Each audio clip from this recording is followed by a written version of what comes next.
কেমন আছো বন্ধুরা? আশা করি সবাই ভালো আছো। আবারও চলে এলাম মায়ের রান্নাঘরে নতুন একটা রান্না নিয়ে। তো আজকে আমি বানাবো মাছের মুড়ো দিয়ে মুগের ডাল। তো চলো দেখে নাও কী করে আমি বানাই। এখানে আমি একটু কম 1 বাটি ডাল নিয়ে নিয়েছি। কড়া গরম হয়ে গেছে, দিয়ে দেবো। ডালটা আমি হালকা করে ভেজে নেব।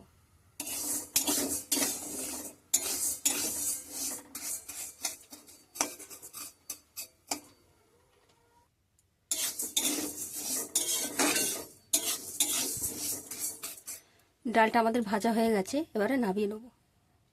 গ্যাসে প্রেসার বসিয়ে দিয়েছি। এবারে দিয়ে দেবো এতে এই বাটির 2 বাটি জল।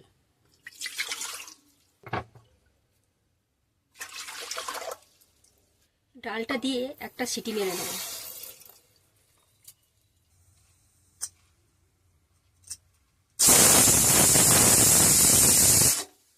একটা সিটি দেওয়া হয়ে গেছে, এবারে নামিয়ে নেব। এখানে আমি কাতলা মাছের মাঝারি সাইজের এরা মুড়ো নিয়ে নিয়েছি। হলুদ গুঁড়ো, নুন,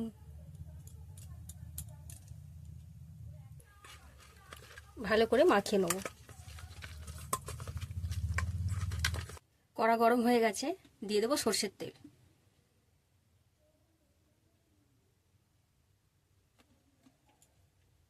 তেল গরম হয়ে গেছে, দিয়ে দেবো মাছের মুড়ো।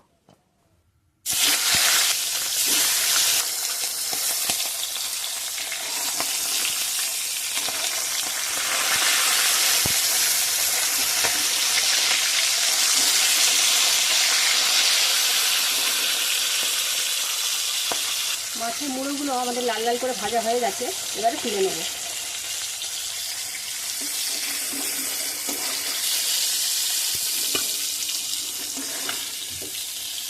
ওই মুড়ো ভাজার তেলে আরও একটু তেল দিয়ে দেবো।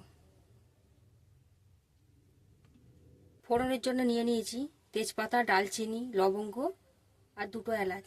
এলাচটাকে আমি ফাটিয়ে নিয়েছি, দিয়ে দেবো।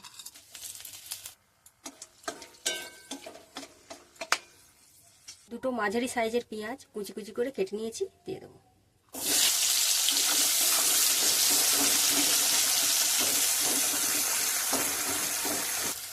দিয়ে দেবো স্বাদ অনুযায়ী নুন।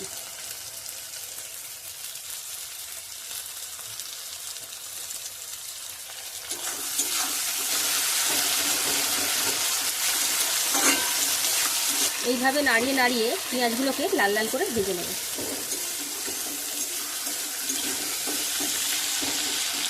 পেঁয়াজটা লাল লাল করে ভাজা হয়ে গেছে, এবারে দিয়ে দেবো একটা মাঝারি সাইজের টমেটো কুচি আর 4টে কাঁচা লঙ্কা চেরা। ছোটো চামচে 4 চামচে আদা রসুন বাটা। হলুদ গুঁড়ো, দিয়ে দেবো সামান্য পরিমাণ চিনি। এবারে মশলাটা ভালো করে কষিয়ে নেব।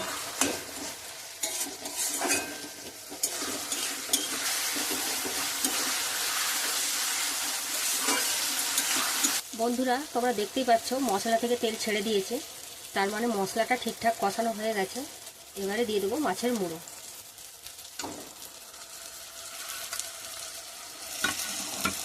আরও 2-1 মিনিট মুড়োর সঙ্গে মশলাটা ভালো করে কষিয়ে নেব। মাছের সঙ্গে মশলাটা ভালো করে কষানো হয়ে গেছে, এবারে দিয়ে দেবো সেদ্ধ করে রাখা মুগের ডাল।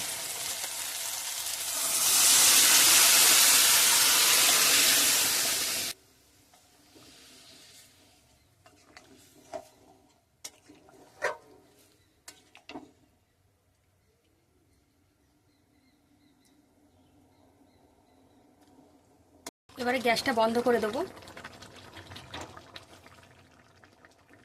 দিয়ে দেবো সানরাইসের গরম মশলা।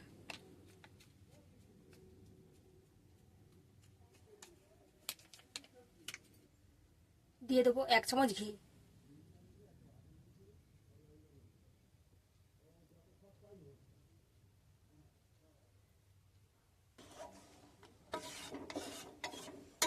এবারে 2-4 মিনিটের মতন এটাকে চাপা দিয়ে রেখে দেবো। তো রেডি হয়ে গেল বন্ধুরা আমাদের মাছের মুড়ো দিয়ে ডাল। এইভাবে ঘরে বানিয়ে একবার খেয়ে দেখো, আশা করছি ভালো লাগবে। তো ফিরে আসছি কোনো নতুন ভিডিও নিয়ে। সবাই সুস্থ থেকে ভালো থেকো। নমস্কার।